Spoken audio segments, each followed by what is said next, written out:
Mo kí ẹ̀yin olùgbọ́ mi ní orúkọ Jésù Kristi Olúwa. Bó tilẹ̀ ṣe pé ọ̀rọ̀ òtítọ́ sọnù nínú ayé lónìí, ṣùgbọ́n Ọlọ́run ti mú ọ̀rọ̀ òtítọ́ rẹ̀ súnmọ́ àwọn ènìyàn láti ẹnu ikọ̀ àti ìríjú Ọlọ́run alààyè Evangelist Babatunde Samuel. Tẹ́tí gbọ́ kí o sì di alábùkún fún ní orúkọ Jésù Kristi. Ìwé Òwe orí kẹwàá ẹsẹ̀ 19 bí tí a ti máa gbé ọ̀rọ̀ Ọlọ́run yẹ̀wò lónìí nìyẹn. Ìwé Òwe orí kẹwàá ẹsẹ̀ 19. Nínú ọ̀rọ̀ pípọ̀ a kò lè fẹ́ ẹ̀ṣẹ̀ kù, ṣùgbọ́n ẹni tí ó fi ètè mọ́ ètè lé ó gbọ́n. Lónìí mo ń bá wa sọ̀rọ̀ lórí ewu tó ń bẹ nínú ọ̀rọ̀ àsọjù. Ewu tó ń bẹ nínú ọ̀rọ̀ àsọjù. Gbogbo nǹkan dídára ló dáa, ṣùgbọ́n àpọ̀jù nǹkan wàhálà ni. Béèyàn bá jẹ àjẹjù yóò ní ìyọnu. Omi dáa lára, ṣùgbọ́n béèyàn bá mu omi àmujù yóò ní problem. So ohun gbogbo tó bá ti jẹ́ tàṣejù ní ọ̀ràn wà nínú ẹ̀. Ewu tó wà nínú àsọjù ọ̀rọ̀ dáa, ṣùgbọ́n àpọ̀jù rẹ̀ ni ò dáa. Àsọ láì lè kó bírèkì ẹnu. Ẹlòmíì ò mọ̀bì kan láì tí sọ̀rọ̀. Ẹlòmíì bàjẹ́ débi pé kò síbi tó dé tí ò ti lè sọ̀rọ̀. Bẹ́lòmíì dénú ọkọ̀ yóò sọ̀rọ̀. Bẹ́lòmíì kan lọ tó kàn láwọn kẹta jòkó síbi kan ká tó wí òun náà ti mú gbà ìdúró ó ti ń sọ̀rọ̀. Àsọjù ọ̀rọ̀ wàhálà ní fún yàn. Àsọjù ọ̀rọ̀ problem ni. Kìrìsìtẹ́nì ò gbọ́dọ̀ kúndùn àti máa sọ̀rọ̀ jù. Ó yẹ kí ọ̀rọ̀ onígbàgbọ́ mọ níwọ̀n. Bó bá jẹ́ onígbàgbọ́ tó o mọ bí a ti ń ṣe ẹnu kù, tó o mọ bí a ti ń kó bírèkì ẹnu, ayé rẹ̀ ó jáàmù lórí eré. Tẹ́rí kìrìsìtẹ́nì tí ò bá mọ bí a ti ń pa ẹnu rẹ̀ mọ́, tí ò bá mọ bí a ti ń ṣe ọ̀rọ̀ ẹnu kù, irú kìrìsìtẹ́nì bẹ́ẹ̀ dàbí mọ́tò tó ń lọ lórí eré tí ò ní bírèkì. Kí ni gbẹ̀yìn ẹ̀? Ikú ni. Mo pín ìwàásù yìí sípa mẹ́ta. Ohun àkọ́tún máa sọ̀rọ̀ lórí òní àwọn ẹ̀ṣẹ̀ tó rọ̀ mọ́ ọ̀rọ̀ àsọjù tó ń fa ewu. Àwọn ẹ̀ṣẹ̀ tó rọ̀ mọ́ ọ̀rọ̀ àsọjù tó sì máa ń fa ewu fún ayé onígbàgbọ́. Kìrìsìtẹ́nì tó bá jẹ́ alásọbótò kọ lẹ́tà sí àgbákò fún ara rẹ̀. Òun fúnra ẹ̀ ní ó pe Èṣù kó wá jayé òun lógun. Ẹ̀ṣẹ̀ àkọ́kọ́ òun ni irọ́. Bọ́ ọ bá ti lè sọ̀rọ̀ jù, kò sí bọ́ ọ ṣe ní parọ́. Ohun tí ò sojú ẹ wàá ló sojú ẹ. Ó dẹ̀ sí tó bá ti lè parọ́, ayé á expose ṣe wu gẹ́gẹ́ bí onígbàgbọ́. Bíbélì wípé kí ẹ má ṣe parọ́ mọ́ torí pé ẹ̀yin ti gbọ́ ògbólógbò ọkùnrin nì sílẹ̀. So torí náà irọ́ ò yọ, ṣùgbọ́n bó bá ti kúndùn àti máa sọ̀rọ̀ jù, wàá parọ́. Ohun tí ò sojú ẹ wàá ló sojú ẹ. Wàá rí i pé ẹ̀ṣẹ̀ irọ́ ò jìnnà sí ẹnikẹ́ni tó bá pe rẹ̀ ní ọmọ Ọlọ́run tó bá ti ń sọ̀rọ̀ jù. Tẹ̀bára ni tó ń parọ́ gẹ́gẹ́ bí onígbàgbọ́, ẹ wádìí rẹ̀. Ọ̀rọ̀ ti pọ̀ jù ní. Irú ẹni yẹ ó ti lè rojọ́ jù lójú ẹ máa parọ́. Wàá rí i pé àwọn tí ó bá máa ń sẹ́ni kù tí wọ́n ń sọ̀rọ̀ jù, tí ọ̀rọ̀ wọn mọ níwọ̀n, wàá rí i pé irú wọn wọ́n máa ń find it difficult as a Christian láti parọ́. Nígbà mìíràn tó o bá fẹ́ parọ́ gan, wàá rí i pé irọ́ á ti jábọ́ lẹ́nu ẹ kó o tó rántí pé irọ́ mọ̀ ló pa torí pé kí ni o ti sọ tí òye o sọ. Ọ̀rọ̀ ti papọ̀ jù nìyẹn. Irọ́ jẹ́ ẹ̀ṣẹ̀ tó máa ń sábà tètè farahàn nínú ayé ọmọ Ọlọ́run tó bá máa ń sọ̀rọ̀ jù. Òmíràn ó ní òfófó. Òfófó yìí jìnnà sí kìrìsìtẹ́nì tó bá kúndùn àti máa rojọ́, tó bá kúndùn àti máa sọ̀rọ̀ àsọjù. Òfófó yìí jìnnà sírú wọn. Má fi ọ̀rọ̀ pamọ́ sí ọwọ́ onígbàgbọ́ tó láìkí ẹjọ́, torí pé òun fúnra ẹ̀ gan kò ní láṣìírí. Torí ọ̀rọ̀ tí mo sọ yìí kì í sọ̀rọ̀ bóyá èèyàn bọ́ lè gé, ó lè bọ́ lè gé o. Tó yẹ pé ìgbàlà rẹ̀ á dájú lóòótọ́. So ẹ rí ìgbàlà kò mú ẹ̀ṣẹ̀ kúrò lójú ẹsẹ̀ nínú ayé ènìyàn. Tó bá lọ fàyè fún Jésù lónìí báyìí, yóò túmọ̀ sí pé gbogbo irúgbìn ẹ̀ṣẹ̀ tó wà láyé ẹ̀ ló ti wá jáde rárá. And that's the reason why téèyàn bá fàyè fún Jésù, ó máa dára kí irú wọn jókòó lábẹ́ ẹ̀kọ́ tó yè koro, kí wọ́n lè mọ ọ̀pọ̀lọpọ̀ àtúnṣe tí wọ́n máa ṣe nínú ìrìn àjò ayé wọn kí wọ́n lè pé. So torí náà èèyàn lè jó nígbàgbọ́ lóòótọ́, kó ti fàyè fún Jésù lóòótọ́, kó jẹ́ ojúlówó ọmọ Ọlọ́run lóòótọ́, ṣùgbọ́n tí ò bá kíyèsára, tí ò bá kọ́ bí a ti ń kó ahọ́n rẹ̀ ní ìjánu, tí ò bá kọ́ bí a ti ń sá fún ẹ̀ṣẹ̀, wá rí pé ìwé òwe yẹn sọ pé ó ní nínú ọ̀rọ̀ pípọ̀ a kò rí fẹ́ ẹ̀ṣẹ̀ kù. Ó rọ́gbọ́n dá sí i. Tẹ́ ọ̀rọ̀ bá ti pọ̀ jù nínú ayé ẹ̀, tẹ́nu ẹ̀ ò ní bírèkì. Ó rọ́gbọ́n dá sí i, ó rọ́gbọ́n dá sí i, wàá ṣòfófó. Torí pé nígbà tó bá ro gbogbo ẹjọ́ tọ́tọ̀ rí, ọ̀rọ̀ ẹnìkan tẹ́nìyẹn rò pọ̀ ọmọ Ọlọ́run ni olóòótọ́ tó dẹ̀ fi pamọ́ sí ọ lọ́wọ́, wàá rò jáde, wàá ti sọ́tẹ́ kó tó mọ̀ pé kò dẹ̀ yẹ kí n sọ̀rọ̀ yìí, òbò ó ti jábọ́ ná. Torí pé kí ni o lè kó rẹ̀ ní bírèkì ẹ̀rùn. So òfófó ó jẹ́ ẹ̀ṣẹ̀ kejì tó máa ń farahàn nínú àsọjù ọ̀rọ̀. Ìkẹta òní èébú.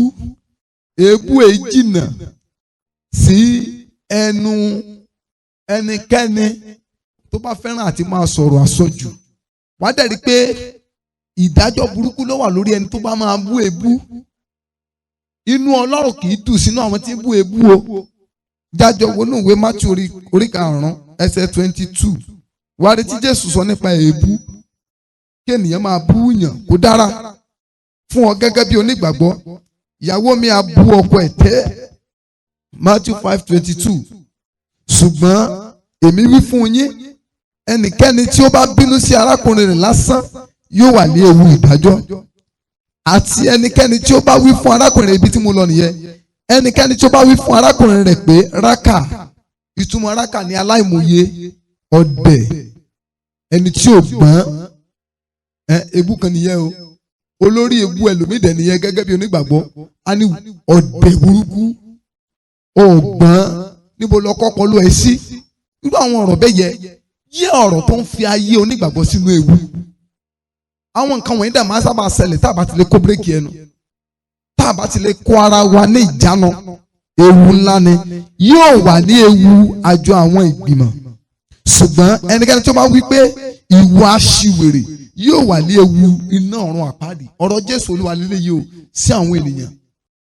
Bí ẹnikẹ́ni tó bá wí fún ẹnìkejì rẹ̀ pé aṣiwèrè ni, wèrè ni wọ́ yìí, kò yẹ kó o máa gbé láàrin ènìyàn. Ṣé o mọ̀ pé àwọn èbúkọ̀ àti pé wèrè lọ́ọ́ fẹ́ pé èèyàn, but wàá fi kó dẹ́ẹ̀dì sọ, wàá ní irú ẹ̀ ò yẹ láàrin àwọn èèyàn. Ìtumọ̀ náà ni pé wèrè ni, kò yẹ kó wà láàrin àwọn ènìyàn torí wọ́n pé. So Ọlọ́run dẹ̀ mọ interpretation ọ̀rọ̀. Nígbà tó bá sọ fún èèyàn pé irú ẹ̀ ò yẹ kó sí láàrin èèyàn, ìtumọ̀ náà ni pé wèrè náà ló ń sọ. So irúfẹ́ ìwọ bẹ́ẹ̀ ó wà ní ewu ìdájọ́ ọ̀run àpáàdì gẹ́gẹ́ bí ti Bíbélì sọ.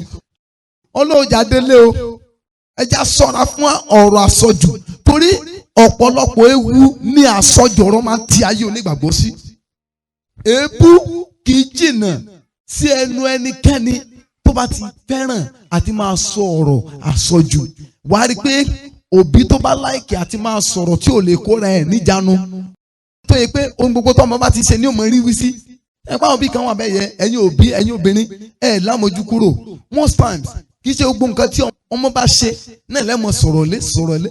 Tó bá ti lè pariwo jù lórí ohun gbogbo tí ọmọ ń ṣe, tó fi ọmọ ìyẹrẹ ò ní mọ̀, tó fi ṣépè fún ò ní mọ̀, tí ewu ò fi ti ẹnu ẹ̀ jáde sọmọ yẹ ò ní mọ̀, because ò lè kó bírèkì ẹnu.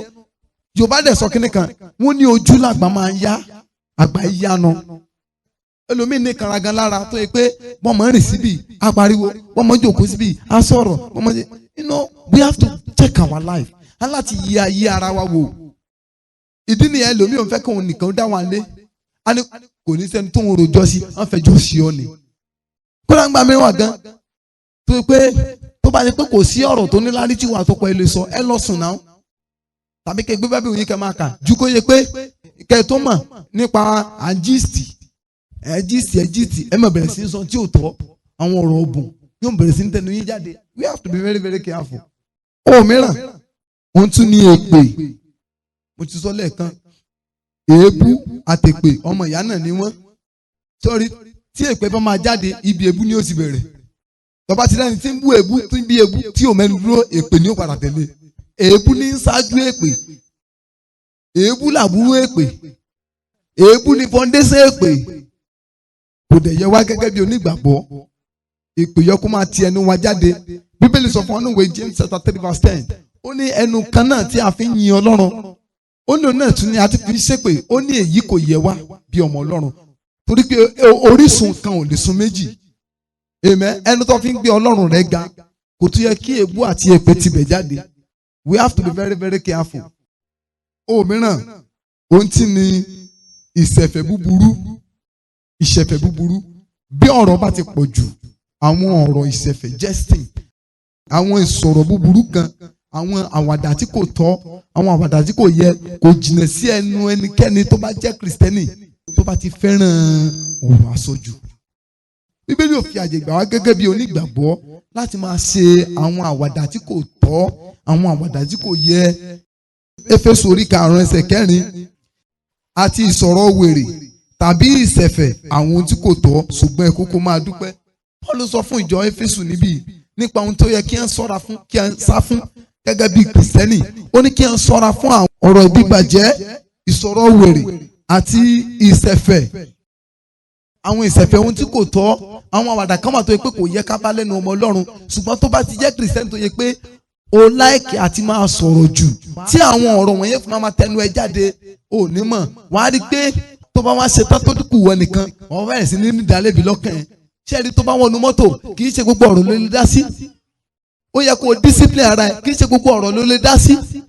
Kò síbi bẹ́ẹ̀ lómi gan kàdà yóò rojọ́, bó gun kẹ̀kẹ́ yóò rojọ́, bó wọnú táìsì yóò rojọ́, bó wọ bọ́ọ̀sì wọ́n fẹjọ́ sí ọ ni. Sọ́fì nǹkan ju ọ lẹ́nu ni. As a Christian ó yẹ kó kọ́ láti kó ara ẹ̀ níjànú, torí pé kí ni àwọn ẹ̀ṣẹ̀ wọ̀nyí ò rọ́gbọ́n dá sí o. Tó o bá ti jẹ́ onígbàgbọ́ tó yẹ pé ẹjọ́ kúndùn mọ́ ọ láìkí ẹjọ́ gan, ò rọ́gbọ́n dá sí àwọn ẹ̀ṣẹ̀ tí mo kà lẹ̀. Expressly orí eré lọ́wọ́ máa dá wọn. Ọ̀rọ̀ ẹ̀yìn àti ìbànújẹ́ èyí tó parí ẹ̀ nìyẹn. Tó bá ti láìkí àti máa sọ̀rọ̀ jù, wàá sọ̀rọ̀ ẹ̀yìn, wàá dẹ̀ bàyẹ̀jẹ́. Ìwé Àìsáyà ó ní ègbé ni fún ìwà abatẹnijẹ́ nígbà tí a kò bà ọ́ jẹ́. Àìsáyà 33. Ó ní torí pé nígbà tí wọ́n bá dẹ́kun àti ìbànújẹ́, là ó bà tiẹ̀ jẹ́ kanlẹ̀, à ó bà tiẹ̀ jẹ́. We have to be very very careful. A ní láti ṣọ́ra fún ọ̀rọ̀ àsọjù. Bàbá ti ń sọ̀rọ̀ jù, àwọn nǹkan wọ̀nyí à lè fẹ́ kù, àrọ́gbọ́n dá sí, yóò jẹ jáde nínú ayé rẹ gẹ́gẹ́ bí Kristẹni. Torí náà ṣọ́ra fún ọ̀rọ̀ àsọjù. Ipa kejì, ó ní ewu tó rọ̀ mọ́. Ewu tó rọ̀ mọ́ àwọn ẹ̀ṣẹ̀ yìí. Ewu lẹ̀ṣẹ̀ jẹ́. Bíbélì pé nígbà tí ìfẹ́kúfẹ́ bá lóyún, àbí ẹ̀ṣẹ̀. Nígbà tí ẹ̀ṣẹ̀ bá sì dàgbà tán, àbí ikú. Dandan ni bírò àwọn ẹ̀ṣẹ̀ bẹ́ẹ̀ bá ti sábọnú ayé rẹ nípasẹ̀ ọ̀rọ̀ àsọjù, ewu ó tẹ̀lé. Kí ni ewu àkọ́kọ́? Ìkíní, ìfi ẹnu kọ́. Matthew 12:31. Ìwé Matthew orí 12 ẹsẹ̀ 31. Nítorí náà ni mo wí fún yín, gbogbo orú ẹ̀ṣẹ̀kẹ́ṣẹ̀ àti ọ̀rọ̀ òdì ni a ó dáríjì ènìyàn, ṣùgbọ́n ọ̀rọ̀ òdì sí ẹ̀mí mímọ́ òun ni a kì yóò dáríjì ènìyàn. Ṣé tí wọ́n bá yẹ ọ̀rọ̀ òdì sí ẹ̀mí mímọ́ ni a kì yóò dáríjì. Èèyàn á fẹnukọ́ o. Bí ọ̀rọ̀ bá ti pọ̀ jù, tẹ́ńdẹ́sì wà àti fẹnukọ́ lára Ọlọ́run àti ìfẹnukọ́ lára ènìyàn. Ọba tẹ̀sí fẹnukọ́ lára èèyàn. Jésù wípé a ó dáríjì ọ.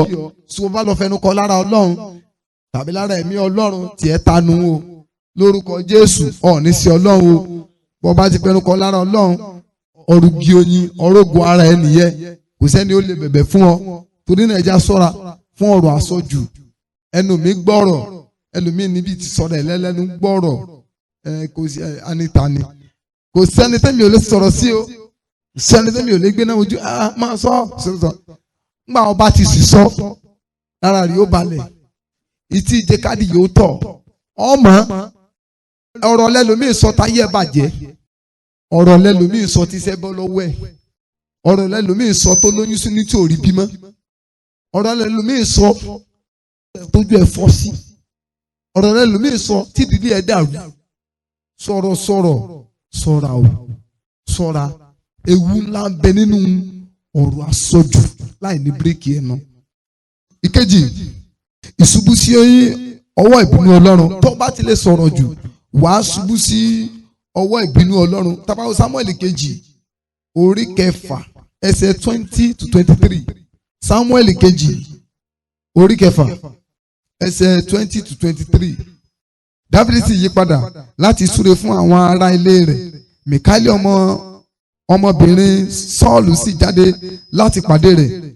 Dáfídì ó sì wí pé bí ó ti ṣe ohun ògo tó lónìí fún ọba Ísírẹ́lì tí ó bọ́ ara rẹ̀ sílẹ̀ lónìí lójú àwọn ìránṣẹ́bìnrin àwọn ìránṣẹ́ rẹ̀ gẹ́gẹ́ bí ọ̀kan nínú àwọn ènìyàn asán tí ń bọ́ra rẹ̀ sílẹ̀.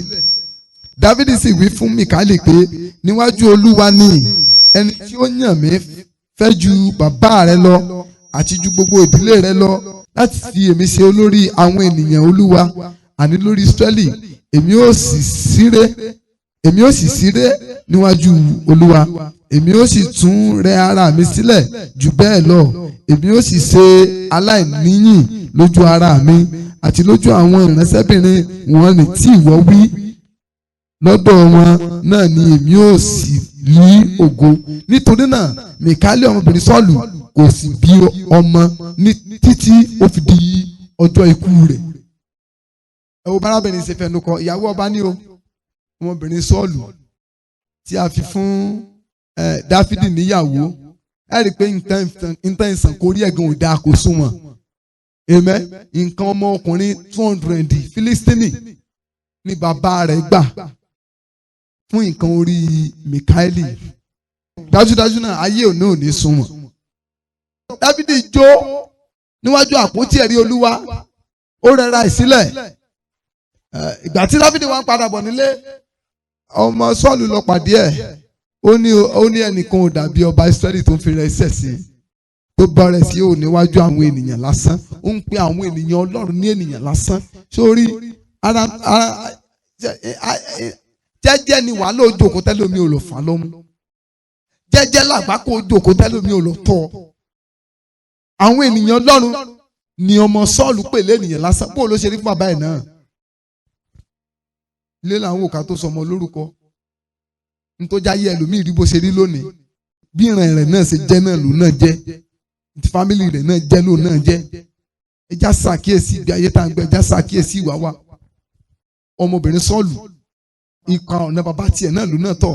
Ó pe àwọn ènìyàn Ọlọ́run ní àwọn ènìyàn lásán. Ó pe ọba Ísírẹ́lì ní ènìyàn lásán. Ẹni tí òróró Ọlọ́run wà lórí ẹ̀. Ọlọ́run yà ní àgàn. Ó nìkan lóbìnrin kan ṣoṣo nínú Bíbélì tí ò bímọ ní gbogbo ọjọ́ ayé ẹ̀. Ó nìkan ló yà àgàn ní Bíbélì. Kò sí obìnrin mìíràn. Nítorí ọ̀rọ̀ àsọjù. Àsọmọ́ lè mẹ́nu dákẹ́. Àṣemẹ́lò mẹ́nu kúrò. Kí ṣe gbogbo ohun tó ju ẹ̀ bá rí lọ́sọ̀ọ́. Ọ̀rọ̀ àsọjù sí tìtìtì. Ó fún gbòyà débi pé kò tiẹ̀ náà ní pé ọba ló ń bá sọ̀rọ̀. Ọlọ́dẹ sọ di àgàn. Ó forí ru ègún àti èpè Ọlọ́run. Ìkẹta, dídènà ọ̀run mọ́ ènìyàn. Sẹ́rí ọ̀rọ̀ lè dènà ọ̀run mọ́ o. Ohun tí ń gba ọ̀run lọ́wọ́ ènìyàn, ohun tí ò tó nǹkan ni o. Ohun tí ń gba ọ̀run lọ́wọ́ ọ̀pọ̀lọpọ̀ ọmọ Ọlọ́run, ọ̀rọ̀ àsọjù lè dènà ọ̀run mọ́. Torí pé bí àwọn ẹ̀ṣẹ̀ tó rọ̀ mọ́ ọ̀rọ̀ àsọjù bá wà nínú ayé rẹ̀, bó o lọ ṣe fẹ́ mórí wọ́dé ìjọba ọ̀run. Nígbà tí Bíbélì wípé ohun aláìmọ́ ẹyọ kan ṣoṣo kò ní gbàbẹ̀ wọlé, ohun aláìmọ́ kan ṣoṣo kò ní débẹ̀. Amen. Nígbà tó ohun aláìmọ́ kan ṣoṣo kò ní dé ìjọba ọ̀run, bó o lọ ṣe fẹ́ mórí rù, bó o lọ ṣe fẹ́ rórí rù. Ohun aláìmọ́ kan kò ní débẹ̀ lábẹ́ bó ti wù kó rí. So ẹja ṣọ́ra fún ọ̀rọ̀ àsọjù. Ìwé Mátíù kan náà orí 12 yẹn náà ní ẹsẹ̀ 36 and 37. Mátíù orí 12 yẹn náà ní ẹsẹ̀ 36 and 37. Ẹja wo ti Bíbélì sọ. Ṣùgbọ́n mo wí fún yín, gbogbo ọ̀rọ̀ wèrè tí ènìyàn ń sọ wọn ò jíyìn rẹ̀ ní ọjọ́ ìdájọ́. Nítorí náà ọ̀rọ̀ rẹ̀ lè a ó fi dá ọ láre, nípa ọ̀rọ̀ rẹ̀ lè a ó sì fi dá ọ lẹ́bi. Jésù wípé gbogbo ọ̀rọ̀ wèrè tó bá ti ẹnu ènìyàn jáde gbogbo àwọn àṣàkáṣà tí wọ́n ń dá lónìí, àwọn àṣà búburú tó ti gbòde kan tẹ́sí tún gbé wọ ṣọ́ọ̀ṣì, àwọn àṣà búburú tó gbòde kan tẹ́sí tún gbé wọ ṣọ́ọ̀ṣì lónìí. Gbogbo àṣà táyé bá ti dá inú ṣọ́ọ̀ṣì láti mọ bẹ̀rẹ̀ sí ní fà bí ẹni fà gbá ọtí. Ẹja ṣọ́ra àwọn ọmọ Ọlọ́run, gbogbo ọ̀rọ̀ wèrè, àwọn èdè wèrè, àwọn ìpèdè búburú tí kò fi ògo fún ọmọ Ọlọ́run. Ìgbà kan ní wọ́n máa ń sọ pé ẹnu àwọn gbẹ, ẹnu àwọn kò sówó lọ́wọ́ níjẹ́ bẹ́ẹ̀ o, wọ́n lẹ́nu gbẹ. Mi ò mọ bí kò sí sówó lọ́wọ́ èèyàn ṣe ní í ṣe pẹ̀lú ẹnu gbẹ. Ẹlòmíì ò ní gara, ẹlòmíì ní mo gara tán, ẹlòmíì ìgara síkì, ẹlòmíì ò ní ó sá prapra. Àwọn èdè wèrè, ẹnikẹ́ tó pẹ́ rẹ̀ lólórin ẹ̀mí. Ọlọ́run kó gbà wá pẹ̀lú tíjọ́ dà. Máa pẹ̀lú àwọn èèyàn bẹ́ẹ̀ yẹn sórí pẹpẹ Olúwa, máa bá pẹpẹ Olúwa jẹ́. Pẹ̀rẹ̀ lólórin ẹ̀mí, ó kọrin débì kan, ó ní sàkùsàkù. Ọ̀rọ̀ wèrè, àwọn èdè inú ayé, èdè wá sórí pẹpẹ Olúwa. Ìkan náà ló kọrin débì kan, ló ní wàhálà wàhálà wàhálà. Ọmọ ayé kan ní èdè yẹn tẹnu ẹ̀ jáde o. Ní ìwọ́tọ̀ ọlọ́ọ̀jọ́ lórí ẹ̀mí náà tó wá gbé wá. Lọ́run fi ń dásà lórí pẹpẹ Ọlọ́run, wàhálà wàhálà. Irú àwọn èèyàn tá a sá àkójọ rè, àwọn tí ò lápẹ̀rẹ̀ gidi, àwọn tẹ̀sù kan tó ń lò láti báyé àwọn ọ̀dọ́ jẹ́. Àwọn náà dẹ̀rẹ̀ àwọn afọ́jú ọ̀dọ́ yìí tẹ̀lé kiri. Àwọn wọ̀nyí ṣe àwọn lọ́nà ni. Gbogbo ọ̀rọ̀ wèrè, gbogbo dirty language, dirty slang, gbogbo ẹ̀ lọ́jìnì. Torí náà ṣọ́ra fún gbogbo àwọn ọ̀rọ̀ wèrè, torí àwọn ìṣẹ̀fẹ̀ wèrè yóò gbé ọ lọ́nù náà o. Jésù ló sọ̀rọ̀ níbí. Ó ní nípa ọ̀rọ̀ ẹnu rẹ láfi dá ọ láre, nípa ọ̀rọ̀ ẹnu rẹ láti tún fi dá ọ lẹ́bi. Tó o bá fẹ́ rí ìdálẹ́bi ní ìrìn àjò ayé rẹ, lópin ayé rẹ, ṣọ́ra fún àwọn ọ̀rọ̀ tó ń sọ. Àwọn ewu tó wà mẹ́rẹ̀ o. Ìgbà àti gba pásítọ̀ ẹ̀jẹ̀ láti sọ̀rọ̀ pásítọ̀ ẹ̀ níbi. Ṣọ́ra kí n hand well ni o. Ó tọ́ sọ o. Ẹ já ṣọ́ra, já ṣọ́ra. Nípa ọ̀rọ̀ ẹnu rẹ làwọn fi dá ọ lẹ́bi. Nípa ọ̀rọ̀ ẹnu rẹ làwọn sì fi dá ọ láre. Àwọn ewu yìí ló rọ̀ mọ́. Kí wàá ní ọ̀nà àbáyọ táwọn bá fẹ́ nípa àtìpín nínú ewu tó wà nínú ọ̀rọ̀ àsọjù? Kí ni ọ̀nà àbáyọ sí? Amen. Kí lọ̀nà àbáyọ? Kí ni tá a gbọ́dọ̀ ṣe táwọn náà fi ní nípa àtìpín nínú ewu tó rọ̀ mọ́ ọ̀rọ̀ àsọjù? Ọ̀nà àbáyọ àkọ́kọ́, láti ní ìwọ̀ntúnwọ̀nsì nínú ọ̀rọ̀. Kọ́ láti ní ìwọ̀ntúnwọ̀nsì. Kọ́ láti ní ìwọ̀ntúnwọ̀nsì nínú ọ̀rọ̀. Be very very careful. Discipline ara ẹ. Discipline ara ẹ. Ogun tẹ́lómi wà nù ẹ̀ lónìí. Ogun ọ̀rọ̀ ni o. Ẹ jẹ́ sọ kéde kan fún yín. Ọ̀pọ̀lọpọ̀ ogun tó ń ja èèyàn láyé, ipa ọ̀rọ̀ ló ti wá. Ogun tó ń ja èèyàn jù láyé, ọ̀rọ̀ ló bí. Torí náà ẹ já ṣọ́ra. Ìwé oníwàásù orí 5 ẹsẹ̀ 2. Oníwàásù orí 5 ẹsẹ̀ 2. Má ṣe fi ẹnu rẹ yára, kí o má sì ṣe jẹ́ kí àyà rẹ kí ó yára sọ ọ̀rọ̀ níwájú Ọlọ́run. Nítorí tí Ọlọ́run bẹ lé ọ̀run, ìwọ sì ń bẹ lé ayé. Nítorí náà jẹ́ kí ọ̀rọ̀ rẹ kí ó mọ níwọ̀n. Jẹ́ kí ọ̀rọ̀ rẹ kí ó mọ níwọ̀n. Torí pé Ọlọ́run bẹ ní ọ̀run, ìwọ sì ń bẹ ní ayé. Má ṣe jẹ́ kí ẹnu rẹ mú ọ kọsẹ̀. Ṣọ́ra ní ìwọ̀ntúnwọ̀nsì. Kì í ṣe gbogbo ọ̀rọ̀ tó bá fi lọ lè dá sí. Kì í ṣe gbogbo ọ̀rọ̀ tó bá gbé síwájú ẹ lọ lè sọ̀rọ̀ sí. Ẹ jẹ́ ìsọtinú mi, be very very careful. Wọ́n bá ṣe ẹlòmíì, á ní kẹ́ jọjọjọjọ. Ẹ̀yin lẹ wá bẹ̀ mí o, ẹ sì fẹ́ kí n sọ tinú mi tán, ẹ jẹ́ n sọ gbogbo tinú mi tán o. Tí ó sì wá fẹnu kọ nínú ohun tó ń sọ kò ní mọ̀. Very very careful. Ní ìwọ̀ntúnwọ̀nsì nínú ọ̀rọ̀, mọ̀gbà téèyàn ń dákẹ́, mọ̀gbà téèyàn sì ń fọhùn. Ọ̀rọ̀ ọlọ́rọ̀ lẹ́lòmíì dá sí ní tiẹ̀ bàjẹ́. Ọ̀rọ̀ ọlọ́rọ̀ lẹ́lòmíì dá sí ní ilé ẹ̀ dàrú. Ọ̀rọ̀ ọlọ́rọ̀ lẹ́lòmíì dá sí lẹ́lòmíì fọmọdé. Be wise. Bí onígbàgbọ́, ṣọ́ra fún ọ̀rọ̀. Kì í ṣe gbogbo ọ̀rọ̀ lọ lè dá sí kí ṣe gbogbo ọ̀rọ̀ tán bá pè é sí lọ lè dá sí. ọ̀nà àbáyọ mìíràn tó jẹ́ kejì ó ní ríronú ṣáájú ìfèsì. ronú kó tó fèsì. kì í ṣe pé kọ́rọ̀ máa ti délẹ̀ kó ti hán ọ̀rọ̀ kùnkì. táná ló sọ báyìí ni ó rí ọ̀sìn gbọ́rọ̀ délẹ̀ o. ọ̀pọ̀lọpọ̀ ló ti jàjẹ́ bí nítorí àìfarabalẹ̀ nítorí gànràngànràn. ronú sí ọ̀rọ̀ kó tó fèsì. rò ó dáadáa ọ̀rọ̀ tí mo fẹ́ sọ yìí ẹlòmíì a máa ṣe fòkọ́kọ́ ẹ má fọ̀rọ̀ lọ. àníyẹ ní kíni kò rí bàbá yóò ti jábọ̀ ẹnu tán. ọ̀rọ̀ tó mọ̀ pé tó bá déwájú èèyàn ò ní lè sọ ọ̀ya mọ́ sọ. ọ̀rọ̀ tó bá ti mọ̀ pé tó bá lu tán ẹni tó fi sí lọ́wọ́ tó bá lọ lu jáde bóyá ọ̀fọ̀kẹ́sí pé lè lọ sọ̀rọ̀ yẹn wá lọ sọ. tó bá jọ pé àwọn gbọ́dọ̀ bá ẹ̀ sọ lè tún sọ.